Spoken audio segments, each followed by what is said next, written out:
Welcome to this performance test for the Fiesta ST. So this particular car is a 1.6 litre turbo. It's got 180 brake horsepower and does 0 to 62 in 6.9 seconds. So what we're going to do is hop inside the car. I'll explain a bit further about what we're going to be doing, and we'll take the car for a drive and I can show you what it can do. Okay, so now they're inside the car, I just want to explain a bit further about what we'll be doing. So I'm going to take the car for a drive shortly and I'll focus the camera's attention on the speedometer. We're not going to be breaking any kind of speed limits, obviously. So this is more a case of showing you how easily this car accelerates to regulation kind of speed limits. If you'd like to come and try it for yourself, clearly you can do.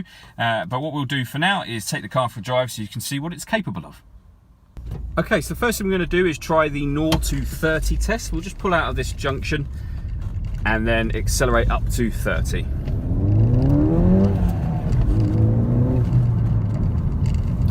So as you can see, it managed that incredibly easily, and hopefully the camera picked it up, but the exhaust note on this car is fantastic as well.